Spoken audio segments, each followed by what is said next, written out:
Hello students, मैं विष्णु कुमावत। एक बार फिर से स्वागत है आपका अपने यूट्यूब चैनल फिजिक्स क्लासेस में। आज हम डिस्कस करने वाले हैं तरंग प्रकाशिकी।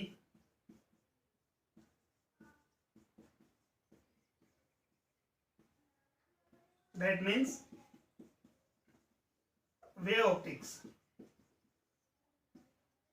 ठीक है, जैसा कि हम पहले पढ़ चुके हैं कि प्रकाशिकी क्या है हमारे पास, यानी ऑप्टिक्स। हमने कहा था प्रकाशिकी भौतिक विज्ञान की एक ऐसी शाखा है जिसके अंतर हम प्रकाश के संचरण, उसकी प्रकृति तथा उसके द्वारा उत्पन्न प्रभावों का क्या करते हैं, अध्ययन करते हैं। क्या कहलाती है? प्रकाशिकी कहलाती है। इस प्रकाशिकी को हमने दो पार्ट में डिवाइड किया था। एक तो हमने पढ़ा था किरण प्रकाशिकी और दूसरा है हमारे पास तरंग प्रकाशिकी।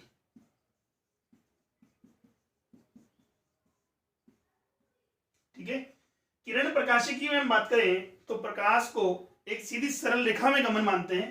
प्रकाश का संचरण एक सीधी सरल रेखा में होता है जिसे हम प्रकाश की किरण कहते हैं। और इसके आधार पर हमने प्रकाश के परावर्तन और अपवर्तन का अध्ययन हमने किरण प्रकाशिकी में किया। ठीक है, अब जो हम बात करेंगे प्रकाश की प्रकृति जो है हम कैसी मानेंगे? एक तरंग के रूप में। ठीक है, तो स्टार्ट करते हैं हम सबसे पहले तरंग प्रकाशिकी। तो पहले एक बार हम डिस्कस कर लें कि प्रकाश की प्रकृति जो है हम किरण कब मानेंगे, यानी सरल रेखा में कब मानेंगे, और तरंग कब मानते हैं। तो देखिए, जब भी कोई प्रकाश किसी सतह पर गिरता है, ठीक है, और यदि यह सतह का जो आकार है वो प्रकाश की तरंग दैर्घ्य है, और प्रकाश की तरंग दैर्घ्य होती कितनी है भाई? प्रकाश की तरंग दैर्घ्य होती है 400 से 700 नैनोमीटर, बहुत छोटी है हमारे पास। तो यदि हम कहते हैं सतह का आकार जो है प्रकाशीय तरंग दैर्घ्य से बहुत बड़ा है, देखो हमारे पास जनरली जो डे लाइट में हमारे पास है वस्तु जो होती है, फॉर एग्जांपल मैंने कहा कि ये एक बोर्ड मान लो, इस बोर्ड पर कोई प्रकाश गिर रहा है तो इसका आकार हमारे पास मीटर ऑर्डर का मान सकता हूँ, मीटर कोटि का होगा। या ये मान लो कि किसी सतह पर जिसका आकार 1 सेंटीमीटर बाय 1 सेंटीमीटर है, तो ये 1 सेंटीमीटर साइज भी जो है तरंग दैर्घ्य की तुलना में तो क्या है, बहुत बड़ी है। तो यहां हम बात करते हैं प्रकाश की कौन सी प्रकृति? किरण के रूप में, यानी सीधी रेखा के रूप में। और यदि मैं मान लो कि बहुत पतली वस्तु जो हमारे पास है, बहुत ही महीन कहते हैं, बहुत बारीक जो है, फॉर एग्जांपल जैसे मैंने कहा कि ब्लेड है, ब्लेड की कॉर्नर पर अगर मान लो प्रकाश आपतित हो रहा है,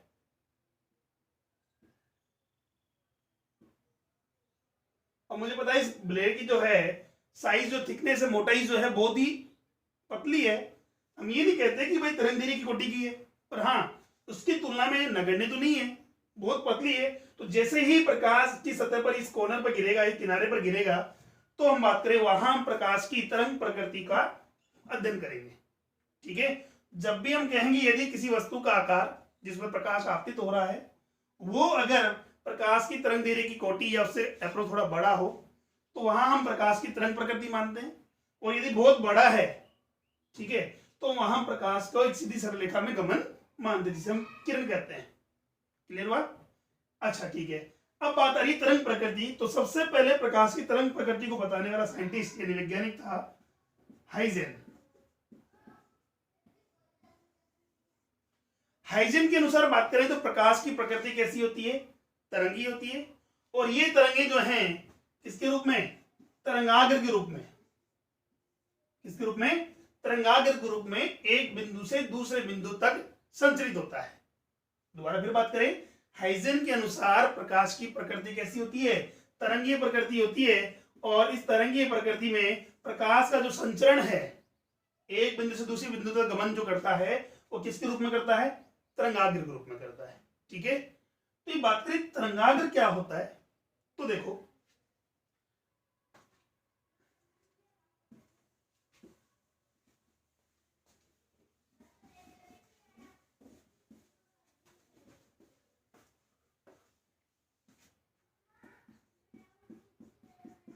तरंगाग्र, जिसे हम कहते हैं वेव फ्रंट। अब देखो, जैसे एग्जांपल लिया मैंने कि मेरे पास कोई बिंदुवत स्रोत है। अब इस बिंदुवत स्रोत से प्रकाश तरंग के रूप में उत्सर्जित हो रहा है।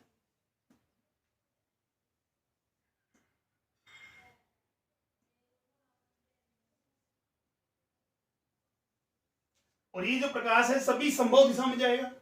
सभी संभव दिशा का मतलब ये तो हमारे पास बोर्ड के ऊपर हम 2D मतलब समतल के ऊपर प्रदर्शित कर रहे हैं, पर हमारे पास हम बात करें तो ये जो प्रकाश का संचरण होगा वो त्रिविमीय रूप में होगा, 3D में होगा हमारे पास। मतलब दाएं बाएं ऊपर नीचे, तिरछा हम बात करें बाहर और अंदर भी होगा। ठीक है, अब बात करते हैं प्रकाश तरंग के रूप में चलता है। तरंग का मतलब हमारे पास तरंग जो है इस प्रकार चलती है। तरंग में 2 पॉइंट हम मानते हैं, एक तो है उच्चिष्ट और एक होता है निम्निष्ट।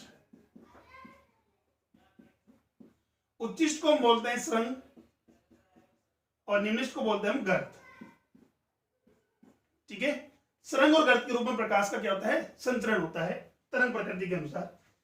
तो हम ये कहें इस स्रोत के बाहर अगर मानो इससे x दूरी पर कोई भी बिंदु है जहां पर हमने कहा कि ये प्रकाश जो मेरे पास है कौन सी आकृति मिल रही है, प्रकृति मिल रही है मेरे को, उच्चिष्ट यानी कि स्रंग मिल रहा है। तो इसी से अगर ऊपर की ओर एक दिशा में देखा जाए तो मेरे को स्रंग मिलेगा, बाईं ओर देखा जाए तो मेरे को स्रंग ही मिलेगा, नीचे की ओर देखा जाए तो भी स्रंग ही मिलेगा। तो इसका मतलब अगर यहां से x दूरी पर चारों तरफ का एक आवरण बना लिया जाए, ये पृष्ठ मान लिया जाए, तो जिसके ऊपर देखो यहाँ हर एक बिंदु पर है, ऐसा नहीं कि 4 ही तरंगे हमारे पास उत्सर्जित हो रही है, ये और भी तरंगे जा रही है, इधर भी हमारे पास तरंग होंगी, ऐसे हमारे पास सभी संभव दिशाओं में होंगी। परंतु हर बिंदु पर बराबर दूरी पर देखा जाए तो हर बिंदु पर मेरे को क्या मिलेगा, उच्चिष्ट मिलेगा। ठीक है, तो हम ये कहें कि स्रोत के चारों ओर खींचा गया एक ऐसा काल्पनिक पृष्ठ, इस स्रोत के चारों ओर खींचा गया एक ऐसा काल्पनिक पृष्ठ जिसके प्रत्येक बिंदु पर माध्यम के जो कण हैं समान रूप से क्या होते हो, कंपित होते हो या समान कला में होते हो। समान कला का मतलब अगर एक मैक्सिमम पर है तो दूसरा भी क्या होना चाहिए, मैक्सिमम होना चाहिए। एक मिनिमम पर आ रहा है दूसरा मिनिमम आ रहा है, एक का वैल्यू 0 आ रहा है दूसरा का वैल्यू क्या आ रहा है, 0 आ रहा है, इसे बोलते हैं समान कलामी। मतलब उनके बीच में कलांतर जो है वो कितना होना चाहिए, 0 होना चाहिए। ठीक है, एक बार और देखें हम, मान लो हमारे पास एक स्रोत है जो t बराबर 0 समय पर, t बराबर 0 समय पर कोई प्रकाश उत्पन्न कर रहा है। ठीक है, और ये प्रकाश त्रिविम में सभी संभव दिशाओं में गति कर रहा है। और हमें पता है कि निर्वात में या वायु में प्रकाश की जो चाल है हवा में है वो कितनी मानते हैं, c मानते हैं। इसका मान लो 3 × 10⁸ मीटर पर सेकेंड। तो हमने कहा कि t बराबर 0 पर प्रकाश उत्सर्जित कर रहा है, तो t टाइम पर, t समय पर जो मात्रा है वो हमारे पास प्रकाश इधर की ओर कितनी दूरी पर, x बराबर ct, क्योंकि दूरी बराबर 4 गुना समय। ऐसे ऊपर की ओर देखा जाए तो x बराबर ct, बाईं ओर देखा जाए x बराबर ct और नीचे की देखा जाए x बराबर ct। पर अगर ct का चाप देकर अगर एक आकृति बना दी जाए तो कौन सा प्रश्न मिलेगा। तो यहां से देखने पर हमें लग रहा है जैसे ये वर्त बन रहा है, बट ये तो कब बन रहा है हमारे पास, क्योंकि ये 2D के अंदर है, हमारे पास है, समतल की बात हो रही है। पर हमने कहा कि प्रकाश संचरण किसके रूप में होता है, 3D के रूप में, यानी कि त्रिविम के रूप में होता है। तो त्रिविम में आकृति आपको कैसी मिलेगी, एक गोला। अगर कहा जब प्रकाश स्रोत कैसा हो, मेरे पास बिंदुवत हो। ठीक है, और यहां से xt यानी ct दूरी पर अगर मान लो मैक्सिमम मिल रहा है, यहाँ मैक्सिमम होगा, यहाँ मैक्सिमम होगा, यहाँ मैक्सिमम। मान लो कि इससे कोई दूरी हमने बात की x बराबर ct प्लस डेल्टा टी, मतलब कुछ टाइम एक्स्ट्रा और ले लिया हमने delta T, but T time पे तो ct हो गया, और डेल्टा टी टाइम के बाद मैंने क्या मान लिया, x बराबर c × t plus delta T. यहां आपको मिल रहा है मिनिमम, यानी कि हम बात करें निम्निष्ट मिल रहा है या गर्त मिल रहा है। तो यहां से भी अगर इसका x त्रिज्या का यानी ct प्लस डेल्टा टी त्रिज्या का अगर चाप लेकर के गोला बनाया जाए तो उसके हर एक बिंदु पर आपको जो तरंग है उस तरंग की जो वैल्यू मिलेगी क्या मिलेगी, निम्निष्ट मिलेगी। ठीक है, तो इसी प्रश्न को क्या बोलते हैं हम, तरंगाग्र। या तो सिंपल और डेफिनेशन हमारे पास क्या बनती है, परिभाषा क्या बन जाती है, स्रोत के चारों ओर खींचा गया एक ऐसा काल्पनिक पृष्ठ जिसके प्रत्येक बिंदु पर माध्यम के कण समान रूप से क्या होते हैं, कंपित होते हैं या समान कला में कंपित होते हैं, क्या कहलाता है, तरंगाग्र कहलाता है। क्लियर हो यहां तक? अच्छा ठीक है, अब बात आती है तरंगाग्र तो हो गया, तरंगाग्र के प्रकार।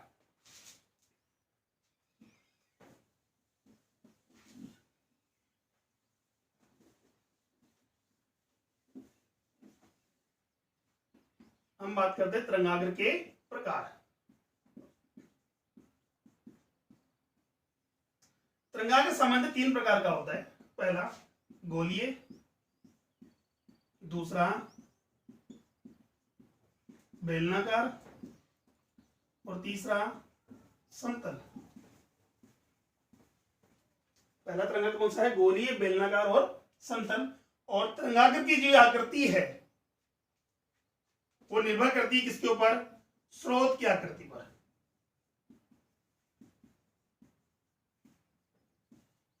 किस पर निर्भर करती है, स्रोत की आकृति पर या प्रकृति पर। इसका मतलब हम ये कह सकते हैं स्रोत की आकृति के आधार पर तरंगाग्र कितने प्रकार के हो गए, 3 प्रकार के हो गए। पहला हमारे पास गोलीय, दूसरा बेलनाकार और तीसरा समतल। तो देखिए गोलीय तरंगाग्र कब बनता है, बेलनाकार कब बनेगा और समतल तरंगाग्र कब बनेगा। तो हम बात कर लें, यदि सपोज करो, पहला हम बात करते हैं गोलीय। देखो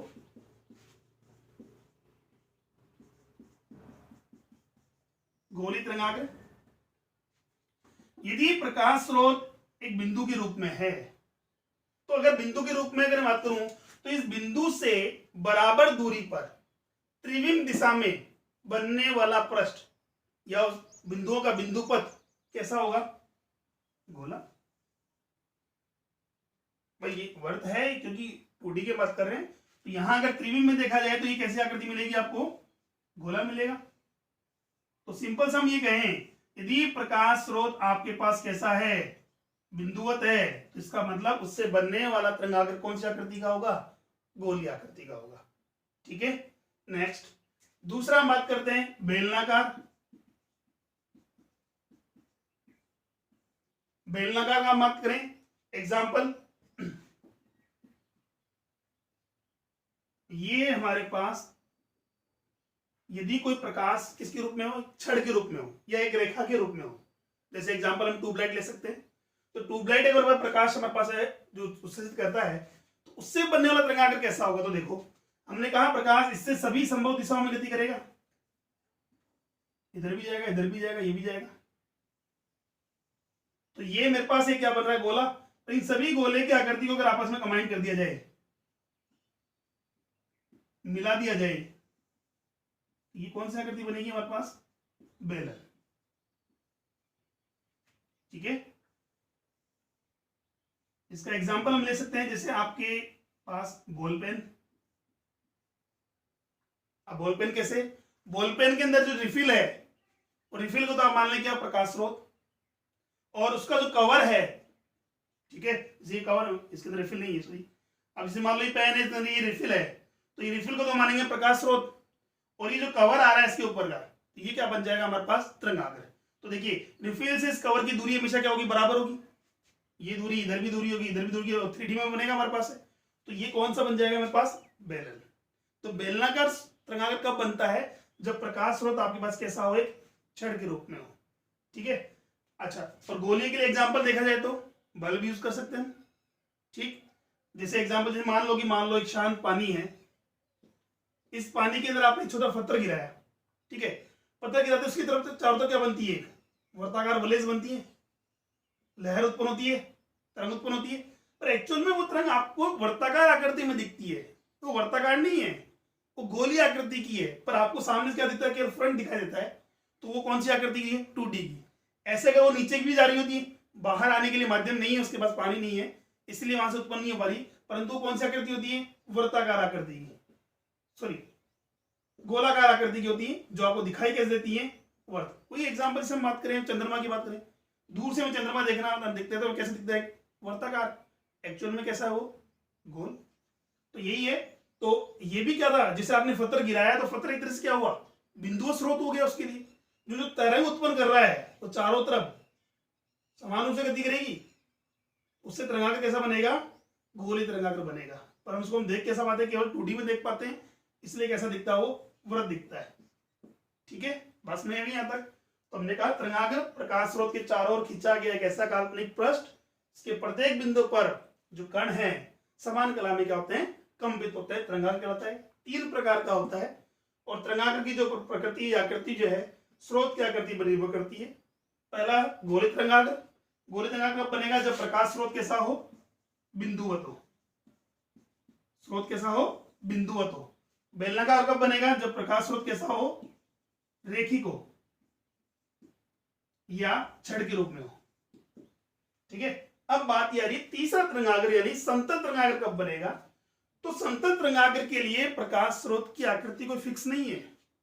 ऐसा नहीं है कि जैसे अगर हमने कहा कि गोले के लिए बिंदुवत है, ऐसे, और बेलनाकार के लिए क्या है, छड़ के रूप में या रेखा के रूप में होना चाहिए। तो ऐसा हमने कहा कि प्रकाश स्रोत की आकृति समतल आकृति के लिए फिक्स नहीं है। एग्जाम्पल अगर मैं कहूं कि प्रकाश स्रोत बहुत अधिक दूरी पर रखा गया हो, प्रकाश स्रोत बहुत अधिक दूरी पर रखा गया हो या अनंत में मान लें, तो वहां से आने वाला जो प्रकाश होगा वो या तो आएगा गोली के रूप में या आएगा बेलनाकार के रूप में बनेगा। उत्पन्न जब होगा या तो गोली के रूप में होगा या बेलनाकार के। भाई स्रोत अगर बिंदुवत है तो गोली के रूप में उत्पन्न होगा, और छड़ के रूप में है तो बेलनाकार के रूप में उत्पन्न होगा। पर जैसे ही अनंत तक पहुंचते पहुंचते उसकी आकृति बहुत इतनी बड़ी जाएगी कि वह हमें किसके रूप में दिखाई देगा, समतल के रूप में दिखाई देगा। छोटा सा एग्जाम्पल अगर मैं लूं, मैं पृथ्वी की बात करता हूं। एक्चुअल में पृथ्वी गोल है, ठीक है, परंतु हमें जो हम बात करें, हम पृथ्वी को ऑब्जर्व करते हैं, देखते हैं, तो हमें कैसी दिखाई देती है, समतल दिखाई देती है, क्योंकि उसकी इसका आकार बहुत बड़ा है। ऐसे हमने कहा जैसे ये मेरे पास प्रकाश स्रोत है, बिंदुवती लिया हमने, इससे बनेगा मेरे पास गोली तरंगाग्र। और दूरी बढ़ाओ तो और बड़ा गोला, और बड़ा गोला। जैसे दूरी बढ़ाते जाओगे गोले की साइज बढ़ती जाएगी, यानी कि इसकी त्रिज्या भी बढ़ती जाएगी, और अनंत दूरी पर जाते उसकी त्रिज्या भी कितनी हो जाएगी, अनंत। तो वहां अनंत में जिसको जो एक छोटा सा हिस्सा में दिखाई देगा, वो हिस्सा में कैसे दिखाई देगा, समतल के रूप में दिखाई देगा। तो यानी कि यदि प्रकाश स्रोत बहुत अधिक दूरी पर या अनंत पर रखा गया हो, तो स्रोत से बनने वाला तरंगाग्र समतल आकृति का होगा, चाहे स्रोत की आकृति बिंदुवत हो या रेखीय हो। क्लियर हुआ। यानी तो इसके लिए हमारे पास फिक्स नहीं है, बिंदुवत से भी हमारे पास समतल तरंगाग्र बन सकता है, रेखीय से भी समतल तरंगाग्र बन सकता है, पर कब बनेगा, जब उसकी स्थिति कहां हो, अनंत पर हो। क्लियर हुआ। अब देखो जैसे एग्जाम्पल अनंत पर हमारे पास है, तो प्रकाश आ रहा है, ये समतल तरंगाग्र में बनेगा, ये अनंत से प्रकाश आ रहा है।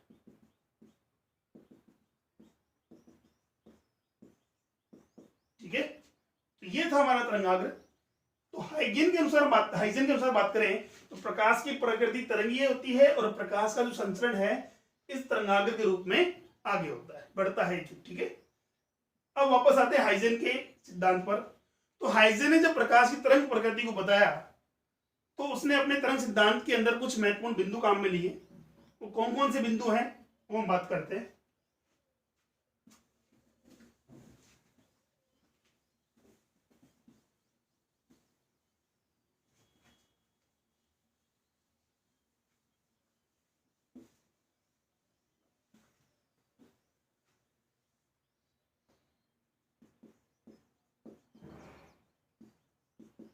हाइजेन का तरंग सिद्धांत। तो हाइजेन के तरंग सिद्धांत में प्रथम बिंदु जो आता है वो ये है कि प्रकाश की प्रकृति कैसी होती है, प्रकाश की प्रकृति तरंगीय होती है।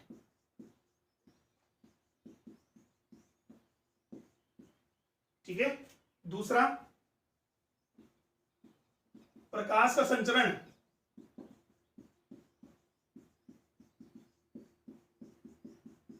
तरंगाग्र के रूप में होता है।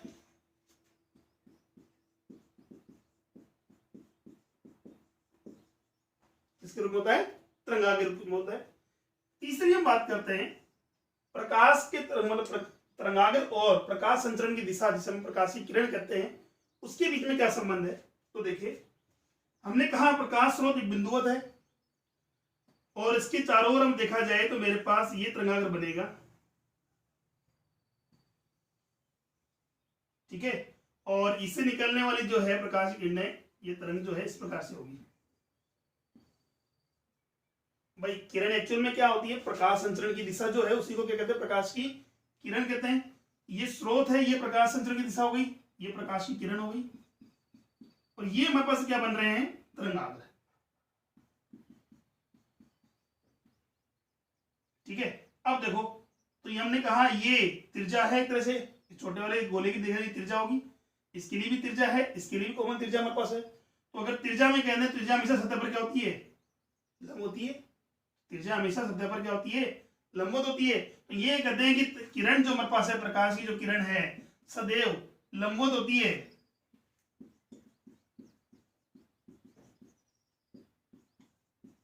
किससे, तरंगाग्र से।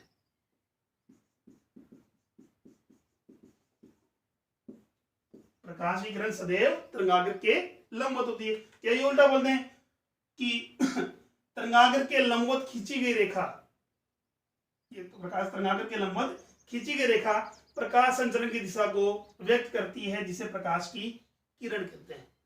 ये भी कह सकते हैं हम, तरंगाग्र के लंबवत खींची गई रेखा जो कि प्रकाश संचरण की दिशा को व्यक्त करती है, क्या कहलाती है, प्रकाश की किरण कहलाती है। ठीक है, तो पहला बिंदु क्या है, प्रकाश की प्रकृति कैसी होती है, तरंगी होती है, प्रकाश का संचरण तरंगाग्र के रूप में होता है। और तीसरी बात हम बात करें, प्रकाश की किरण या संचरण की दिशा है सदैव तरंगाग्र के लंबवत होती है। अब बात यह रही कि प्रकाश का संचरण तरंगाग्र रूप में होता कैसे है, मतलब एक बिंदु से दूसरे बिंदु पर प्रकाश गति कैसे करता है। ये तो हो गया कि तरंगाग्र रूप में जाता है, पर करता कैसे गति, तो देखें उसके लिए हाइजेन ने क्या एक्सप्लेन किया, क्या बताया, उन्होंने कहा कि जैसे ही हमारे पास है प्रकाश स्रोत है, तो प्रकाश स्रोत से निकलने वाली जो तरंगे हैं, प्रकाश स्रोत हमारे पास क्या होगा, सभी संभव दिशाओं में तरंगे उत्सर्जित करेगा। तो ये तरंगे उत्सर्जित कर रहा है, ठीक है, और स्रोत से निकलने वाली तरंगों को उन्होंने बोला तरंगिकाएं, और इन्हें बोल दिया गया कौन सी तरंगिकाएं, प्राथमिक तरंगिकाएं। स्रोत से निकलने वाली तरंगों को क्या बोला उन्होंने, प्राथमिक तरंगिकाएं कहा। और इन प्राथमिक तरंगिकाओं से बनने वाला जो तरंगाग्र है उसे बोला प्राथमिक तरंगाग्र। क्या कहा, प्राथमिक तरंगाग्र। ठीक है, इसकी साइज थोड़ी बड़ी ले लें, ये प्राथमिक तरंगाग्र है, क्लियर हुआ। अब बात करते हैं प्राथमिक तरंगाग्र का प्रत्येक बिंदु, हाइजेन के अनुसार बात करें तो प्राथमिक तरंगाग्र का प्रत्येक बिंदु नई तरंगिकाओं के लिए स्रोत का कार्य करता है। मतलब इसके हर एक बिंदु से भी तरंगें उत्सर्जित होंगी।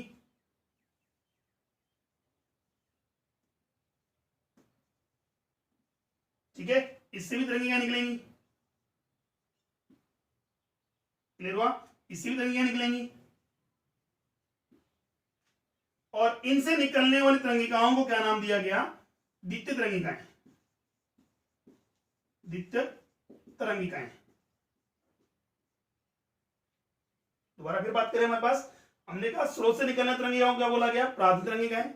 और इन प्राथमिक तरंगिकाओं से बनने वाला जो तरंगाग्र है उसे कहते हैं प्राथमिक तरंगाग्र। और प्राथमिक तरंगाग्र का प्रत्येक बिंदु जो है नई तरंगिकाओं के लिए स्रोत का कार्य करता है, और उनसे निकलने वाली तरंगिकाओं को द्वितीय तरंगिकाएं कहा गया।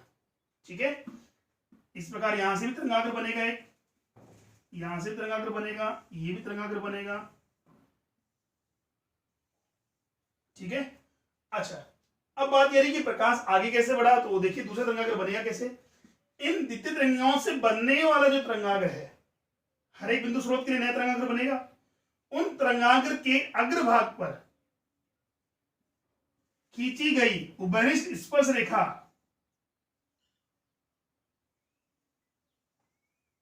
से बनने वाला तरंगाग्र क्या बन जाएगा, द्वितीय तरंगाग्र। ये बन गया द्वितीय तरंगाग्र।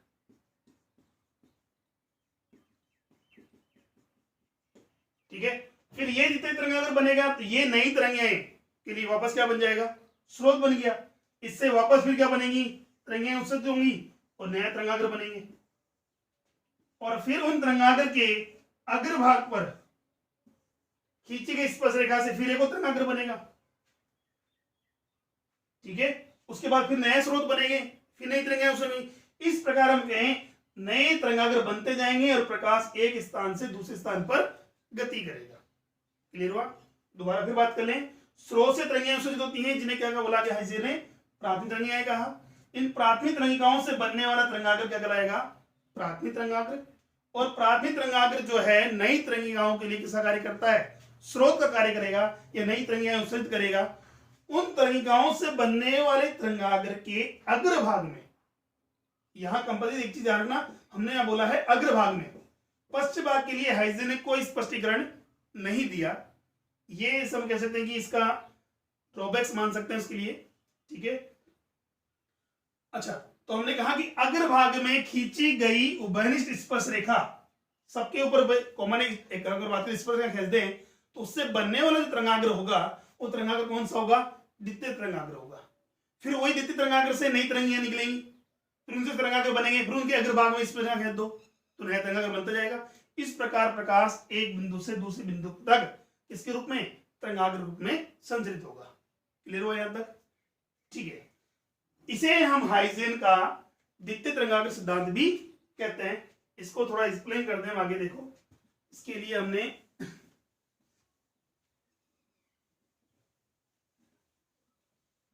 डायग्राम लिया। देखो, मान लो ये बिंदु स्रोत है S और ये तरंगे निकाल रहा है सभी संभव दिशाओं में।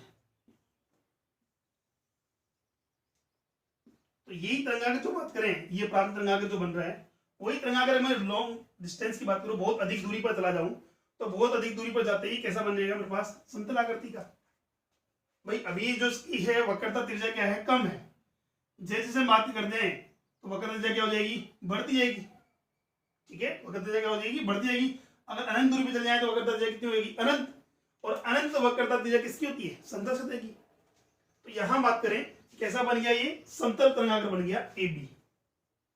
अब ये जो समतल तरंगाग्र है इसका प्रत्येक बिंदु, चाहे ये बिंदु लो, चाहे ये बिंदु लो, चाहे ये बिंदु लो, चाहे ये बिंदु, अरे ऐसा नहीं कि इनके बीच में और नहीं होगा, उनके बीच में भी होगा, पर हम तरंगाग्र इजीली बना पाए इस पर तुमसे दिखे इसलिए हम थोड़ा अलग अलग डिस्टेंस पर लिया है।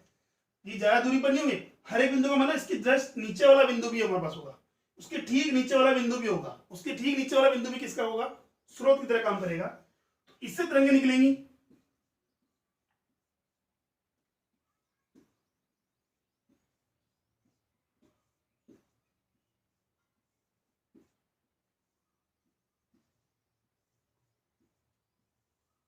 और उनसे तरंगाग्र बनेगा और उन तरंगाग्र के अग्रभाग पर खींची गई स्पर्श रेखा से जो फिर तरंगाग्र बनेगा A डैश B डैश, वो हमारा होगा द्वितीय तरंगाग्र। तो यहां AB तो क्या है हमारे पास है? प्राथमिक तरंगाग्र, और A डैश B डैश क्या है? द्वितीय तरंगाग्र। ठीक है, फिर वही बात है, नई स्रोत, ये हर एक बिंदु नई तरंगों के लिए, तरंगिकाओं के लिए स्रोत का कार्य करेगा, उससे तरंगाग्र बनेंगे, फिर अग्रभाग में स्पर्श रेखा खींचेंगे हम, फिर एक और तरंगाग्र बनेगा। क्लियर हुआ यहां तक? ये था हाइजेन का द्वितीय तरंगाग्र सिद्धांत। क्लियर हुआ? हाइजेन ने अपने इस तरंग सिद्धांत से, हाइजेन अपने इस तरंग सिद्धांत से परावर्तन, अपवर्तन, व्यतिकरण, विवर्तन और ध्रुवण की सफलतापूर्वक व्याख्या की है।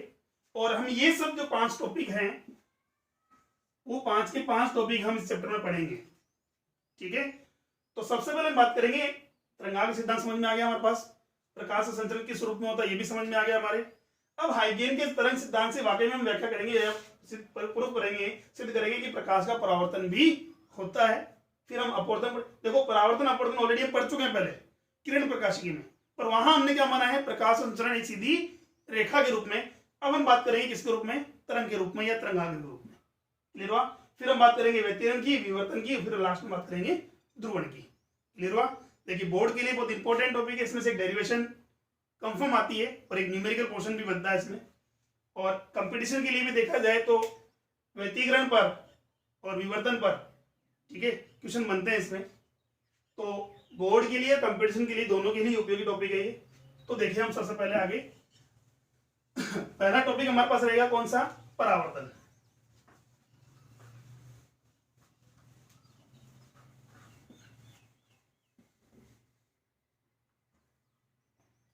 तो हाइजेन के तरंग सिद्धांत से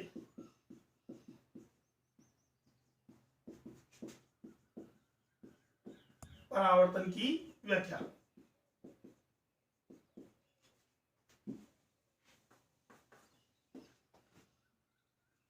देखिए, परावर्तन की व्याख्या करने के लिए कि वाकई परावर्तन हो रहा है या नहीं हो रहा है, तो वहां हमें प्रूफ करना होता है। क्या प्रूफ करना होता है? आपतन कोण का मान बराबर हो जाए किसके, परावर्तन कोण के। यदि किसी सतह के लिए हम कहते हैं प्रकाश के लिए आपतन कोण का मान परावर्तन कोण के बराबर है, तो हम ये कह सकते हैं कि वहां प्रकाश का क्या हो रहा है, परावर्तन हो रहा है। क्लियर हुआ? तो हमें यह प्रूफ करना है कि कोण आई बराबर है किसके, कोण आर के। तो देखिए, मान लो मेरे पास कोई परावर्तक सतह है, ये कोई समतल परावर्तक सतह है और इस पर एक प्रकाश आपतित हो रहा है, प्रकाश पुंज, समतल प्रकाश पुंज आपतित हो रहा है, जो कहां से आ रहा है, अनंत से आ रहा है। तो अनंत से आ रहा है, इसका मतलब कौन सा तरंगाग्र बनेगा भाई, समतल तरंगाग्र बनेगा। असल ये लंबवत रहेगा, कैसे खींचे हमने, तो हमने क्या बोला, ये प्रकाश की किरण से सब, या प्रकाश संचरण हो रहा है दिशा में, तो प्रकाश संचरण के लंबवत खींचा गया पृष्ठ तरंगाग्र कहलाता है। तो ये जो है मेरे पास है वेवफ्रंट बनेगा, तरंगाग्र बन गया, और इस प्रकाश पुंज में 1 2 3 प्रकाश किरणें हम मान रहे हैं।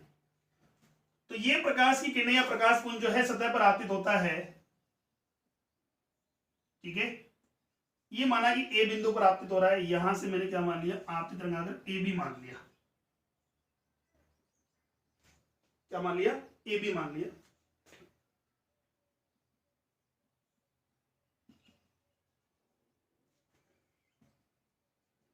ये है हमारे पास अभिलंब, ठीक है। अभिलंब क्या होता है भाई, सतह के लंबवत खींचा गया पृष्ठ क्या कहलाता है, अभिलंब कहलाता है। ये तरंगाग्र जो हमेशा है प्रकाश संचरण दिशा के सदैव क्या होता है, लंबवत होता है।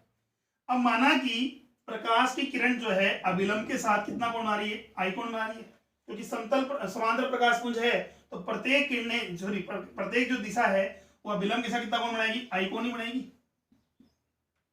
ठीक है। हमने कहा अगर प्रकाश की किरण अभिलंब के साथ आई कोण बनाती है, तो तरंगाग्र भी सतह के साथ कितना बनाएगा, आई बनाएगा। कैसे, देखो ये आई है, और हमने कहा तो ये जो तरंगाग्र है आपकी किरण के लंबवत होता है, ये कोण कितना बन गया भाई, 90 माइनस आई। और अभिलंब सतह के साथ 90 डिग्री कोण बनाता है, तो ये टोटल 90 डिग्री है, तो ये 90 माइनस आई, तो कितना बच गया, आई बच गया, ठीक है। तो आपतन कितनी डिग्री पर हो रहा है, आई कोण पर आपतन हो रहा है, तो इसका परावर्तन भी होगा। ज्यादा बढ़िया है कि हम 2 ही प्रकाश किरण माने, ठीक है। कितने पर, माना कि इसका परावर्तन हो गया आर पर। क्लियर हुआ? तो यहां से भी प्रकाश का परावर्तन होगा। अब देखो, क्या दोनों प्रकाश किरणों का परावर्तन एक ही समय पर होगा? नहीं। कैसे? मान लो जो प्रकाश की किरण 1 है, जब बिंदु ए पर गिरती है, तो उस समय प्रकाश की किरण जो 2 है वो कहां पर है, वो तो हवा में ही है। कौन से बिंदु पर है, बी बिंदु पर है। क्लियर हुआ? और मान लो कि बिंदु बी से ए डैश तक आने में प्रकाश की किरण 2 को कितना समय लगता है, t समय लगता है। तो अब ये तो नहीं है कि प्रकाश की किरण 1 है जो बिंदु ए पर उसका वेट करेगी, नहीं, जब तक तू नहीं जाएगी तो मैं भी नहीं जाऊंगी, ऐसा तो नहीं है। प्रकाश डैश में पॉसिबल नहीं हो सकता हमारे पास है। तो हमने कहा जैसे ही प्रकाश बिंदु ए पर गिरेगा तो उसका तुरंत परावर्तन होगा, परंतु जब इसका परावर्तन होता तो ये तो आपतन हुआ ही था। तो ये बात करें, माना कि जब प्रकाश की किरण 2 को बिंदु ए से ए डैश तक आने में कितना टाइम लग रहा है, टी टाइम लग रहा है, तो कितनी दूरी तय करेगी ये, सी टी। प्रकाश की चाल सी है तो दूरी बराबर 4 गुना समय, तो ये सी टी दूरी तय कर रही है हमारे पास। अब देखिए हमारे पास, तो यहां से जब प्रकाश की किरण 2 बिंदु ए से ए डैश आने में सी टी दूरी तय करती है, तो वो सी टी दूरी जब इसका परावर्तन होगा उससे पहले तो प्रकाश की किरण 1 तय कर चुकी होगी। ठीक है, ये लो, ये मेरे पास ए डेज बी डेज ये तरंगाग्र हो गया। उसके बाद दोनों समान रूप से गति करेंगे। क्लियर हुआ? दोबारा फिर समझे हमारे पास है, जब प्रकाश की किरण 2 है बिंदु बी पर होती है, उस समय प्रकाश की किरण 1 बिंदु ए पर आपतित हो चुकी है।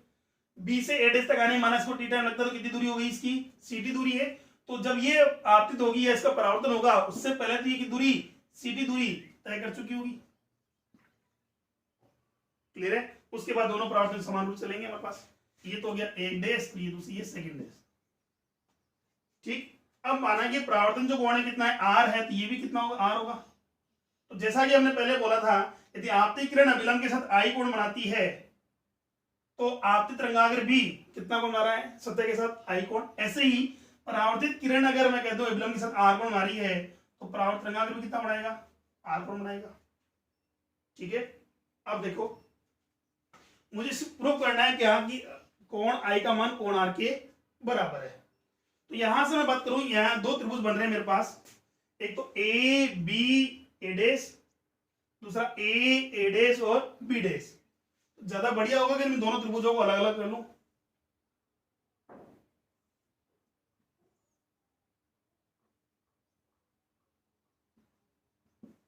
ए डेस बी, ये दूरी है ct, ये है एंगल I।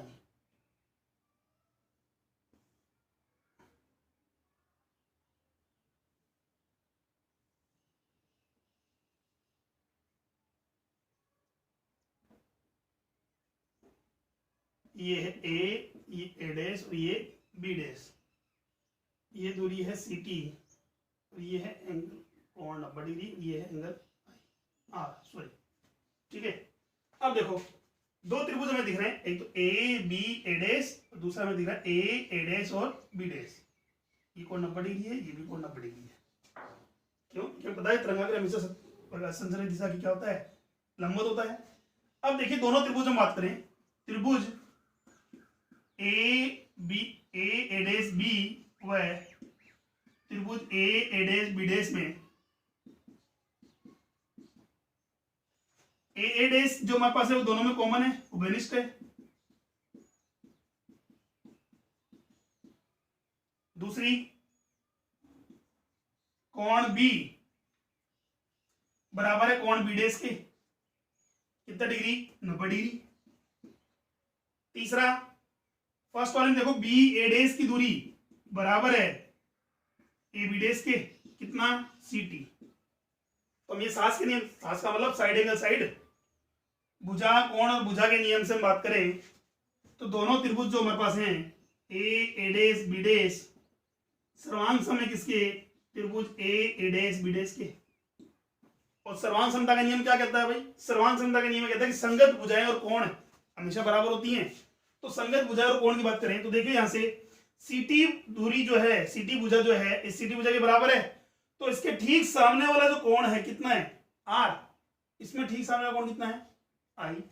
तो यहां से हम बात करें, अतः एंगल I बराबर होगा किसके? एंगल R के, जो कि परावर्तन के नियम को संतुष्ट करता है।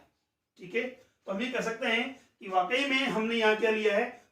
तरंग सिद्धांत से प्रकाश का परावर्तन भी संभव है, या ये कहते हैं प्रकाश हाइकिंग तरंग सिद्धांत से प्रकाश के परावर्तन की व्याख्या भी की जा सकती है। क्लियर हुआ?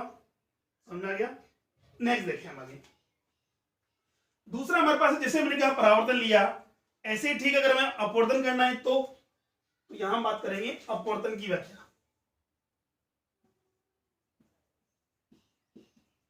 और अपवर्तन के लिए क्या सिद्ध करना है हमें? स्नेल का नियम। अगर स्नेल का नियम अगर प्रूफ हो जाता है, इसका मतलब अपवर्तन की व्याख्या करना भी संभव है। अब स्नेल का नियम क्या कहता है कि sine I upon sine R, आपतन कोण की जा और अपवर्तन कोण की जा का जो अनुपात है वो हमेशा नियतांक होता है, जिसे हम क्या कहते हैं? अपवर्तनांक कहते हैं। और याद रहे अपवर्तनांक हमेशा उस माध्यम का लिया जाता है जिस माध्यम प्रकाश की किरण अपवर्तित होती है, किसके सापेक्ष? जहां से आ रही है। ठीक है, तो जैसे एग्जांपल ले लिया मैंने, ये है ये प्रकाश, ये माध्यम है μ1 अपवर्तनांक है, ये माध्यम है μ2 अपवर्तनांक का। प्रकाश किरण यहां से आ रही है तो आपतन कोण कितना हो गया? I। मान लो म्यू टू सघन माध्यम है तो अपवर्तित ये हो गई, ये कौन बन गया कितना आर, यहां से साइन आई अपॉन में साइन आर का जो मान होगा वो अपवर्तनांक के बराबर होगा, पर अपवर्तनांक किसका होगा 2 का होगा, किसके सापेक्ष 1 के सापेक्ष, तो यहां बात करेंगे म्यू टू अपॉन में म्यू वन। ठीक है, इसका एक रूप है, अगर मैं ऐसे बात करूं तो ये भी बोल सकता हूं म्यू वन साइन आई बराबर म्यू टू साइन आर, ये भी स्नेल का नियम का रूप है। ठीक है, तो आई उस किस माध्यम में म्यू वन माध्यम में कौन है, आर क्या है म्यू टू माध्यम में कौन, देखो म्यू टू माध्यम आर है, म्यू वन माध्यम में आई है। ठीक है, तो अगर ये प्रूव होता है हमारे पास है, दैट मींस अपवर्तन की व्याख्या करना संभव है। तो अब यहां देखते हैं हम, एक हमारे पास अपवर्तक प्रश्न मान लिया जो कि 2 माध्यमों को क्या करती है अलग करती है। यहां ले लिया हमने माध्यम 1, इसका अपवर्तनांक हमने क्या माना है म्यू वन माना है, यहां ले लिया हमने माध्यम 2 जिसका अपवर्तनांक कितना माना है हमने म्यू टू माना है। क्लियर हुआ। अब देखो माना कि वही वापस समांतर प्रकाश पुंज है जो आपतित हो रहा है, समांतर इसका मतलब कहां से आ रहा है अनंत से आ रहा है, 1 और 2 प्रकाश संचरण की दिशा को व्यक्त कर रही है, और ये हो गया हमारे पास आपतित तरंगाग्र ए बी, क्योंकि यह 90 डिग्री होगा। ठीक, अब आपतित तरंगाग्र है, माना कि आपतन कोण का मान कितना है आई है, तो जैसा कि हमने पहले वाले टॉपिक में पढ़ा था क्या कि यदि आपतित किरण अभिलंब के साथ आई कोण बनाती है तो आपतित तरंगाग्र भी सतह कितना बनाएगा भाई आई कोण बनाएगा। क्लियर हुआ। अब देखो जब प्रकाश की किरण एक जो है बिंदु ए पर आपतित होती है, उसमें प्रकाश की किरण 2 तो बिंदु बी पर ही रहती है, यही हुआ। अब जब माना कि प्रकाश की किरण 2 है बिंदु ए से बी से लेकर के ए डैश तक आने में कितना टाइम लेती है टी टाइम लेती है, तो तब तक तो प्रकाश की किरण एक जो है बिंदु ए से अपवर्तित हो चुकी होगी और टी समय में दूरी तय कर चुकी होगी, यही है। अब कितनी दूरी, क्या ये दूरी वो दूरी बराबर होगी क्या, नहीं, क्यों नहीं होगी, क्योंकि सर माध्यम चेंज है, माध्यम अलग हो गया। माना कि इस माध्यम में प्रकाश चाल कितनी है v1 मानी मैंने, और इस माध्यम में प्रकाश चाल कितनी मान ली v2 मान ली, तो t समय में ये दूरी कितनी तय कर रही है भाई v1t, तो अपवर्तन के बाद ये कितना दूरी तय कर लेगी सॉरी v2t कर लेगी। यहां हमने माना है इसको तो विरल माध्यम माना है, इसको सघन माध्यम माना है, इसका मतलब बोल सकता हूं म्यू1 छोटा है किससे म्यू2 से, इसीलिए प्रकाश किरण अपवर्तन के बाद अभिलंब की ओर झुक गई। अब बात करें इसके बाद ये मेरे पास 90 डिग्री अभिलंब मान लिया, अब प्रकाश किरण समान रूप चलेंगी, ये तो 1 डैश है, ये क्या है 2 डैश। दोबारा फिर समझे, जब प्रकाश किरण 2 बिंदु बी से ए डैश तक आने में कितना टाइम ले रही है, माना कि टी टाइम ले रही है, तो कितनी दूरी हो गई है v1t दूरी तय करती है, तब तक तो ये प्रकाश किरण अब एक जो है बिंदु ए पर अपवर्तित होकर की कितनी दूरी v2t, क्योंकि सेकंड माध्यम में प्रकाश चाल कितनी है v2 है, दोनों के लिए समय बराबर होगा और चाल अलग अलग है इसलिए दूरी भी क्या होगी अलग अलग होगी। तो ये हमारे पास तरंगाग्र बनेगा ए डैश बी डैश जो कि अपवर्तित तरंगाग्र है, ए बी तो कौन सा है आपतित तरंगाग्र, और ए डैश बी डैश क्या है अपवर्तित है तरंगाग्र। ठीक है, अब देखो ये दूरी हमारे पास v2t है। क्लियर हुआ। अब माना है कि प्रकाश की किरण का अपवर्तन हो रहा है कितने डिग्री कोण पर r पर, तो इसका मतलब तरंगाग्र भी सतह से कितना बनाएगा r बनाएगा। मुझे प्रूव करना है म्यू1 sin i, देखिए म्यू1 माध्यम में कोण कितना बन रहा है i और म्यू2 माध्यम में कोण कितना बन रहा है r, तो म्यू1 sin i बराबर म्यू2 sin r, ये प्रूव करना है। तो sin i कौन से त्रिभुज में आएगा भाई ए डैश और बी में, तो हम बात कर लें यहां से त्रिभुज ए डैश बी में क्या लेंगे भाई, अच्छा 90 डिग्री के सामने ठीक भुजा जो हमारे पास होती है वो होती है कर्ण, और कोण के सामने भुजा होती है वो लंब, तो साइन थीटा किस में आता है लंब बटे कर्ण, लाल बटे का हमने खूब पढ़ा है, तो साइन आई इक्वल टू हो जाएगा लंब बटे में कर्ण, तो लंब तो हो गया मेरे पास बी ए डैश अपॉन में कर्ण कितना है ए डैश, ऐसे हुआ। तो और बी ए डैश की वैल्यू कितनी है भाई v1t अपॉन में ए डैश, समीकरण नंबर 1। ऐसे अगर बात करूं वापस त्रिभुज कौन सा लें A B dash A dash, A B dash A dash में साइन आर इक्वल टू वही लंब बटे में कर्ण, लंब तो कितना हो गया, ए डेस बी डेस, अपन का कितना है, ए डेस, ये कितना है, वी टू टी अपॉन में ए डेस। समीकरण 1 और 2 में अगर भाग दे दें, समीकरण 1 भाग समीकरण 2, तो क्या बनेगा मेरे पास, साइन आई अपॉन साइन आर, साइन आई अपॉन में साइन आर बराबर, देखिए v1t अपॉन में ए डेस इंटू ये हो जाएगा v1t अपॉन में ए डेस गुणा ए डेस अपॉन में v2t, ए डेस कैंसिल हो गया, टी से टी कैंसिल हो गया, क्या बचेगा मेरे पास, v1 अपॉन v2। समीकरण नंबर 3 दे दिया हमने इसको, ठीक। अब चूंकि जैसा कि हमने अपूर्णांक पढ़ा है, अपूर्णांक होता क्या है, किसी माध्यम का जो अपूर्णांक है उस माध्यम में प्रकाश की वेग के वितरण अनुपाती होता है, यानी म्यू इनवर्सली प्रोपोर्शनल है प्रकाश की चाल के। समानुपाती हटाते हुए क्या लगाएंगे, नियतांक, तो म्यू इज इक्वल टू सी बटा वी। तो ऐसे म्यू1 अगर लिखना हो तो सी बटा वी1 और म्यू2 लिखना हो तो सी बटा वी2। अगर म्यू1 बटा म्यू2 लिखना हो तो भाग दे दें तो जाएगा v2 बटा v1। ये क्या है भाई, v1 बटा v2, तो यहां से v1 बटा v2 कितना हो जाएगा, म्यू2 बटा म्यू1। समीकरण 3 में भाग दे दो, समीकरण 3 में वहां रख दो, क्या होगा, साइन आई अपॉन में sine R equal to v1 बटा v2 बराबर म्यू2 बटे म्यू1। क्रॉस मल्टीप्लाई वजह गुणा करें तो म्यू1 साइन आई बराबर होगा म्यू2 साइन आर, जो कि स्नेल के नियम को व्यक्त करता है। इससे ये सिद्ध होता है कि वाकई में हाइगेन के तरंग सिद्धांत से भी हम अपवर्तन की व्याख्या कर सकते हैं। क्लियर हुआ? अगर किसी को समझ में आया नहीं आया, तो समझ में नहीं आया तो आप मुझे कमेंट बॉक्स में बता सकते हैं। आप कोशिश करेंगे कि आपको जो डाउट्स हैं, जो भी दिक्कत है, वो वहां सॉल्व कर दीजिए। ठीक है, ये था हमारे पास हाइगेन के तरंग सिद्धांत से परावर्तन और अपवर्तन की व्याख्या। इसके बाद हम पढ़ेंगे हाइगेन के तरंग सिद्धांत में ही व्यतिकरण, फिर विवर्तन, उसके बाद हम पढ़ेंगे ध्रुवण। ठीक है, आज के लिए इतना ही है। धन्यवाद।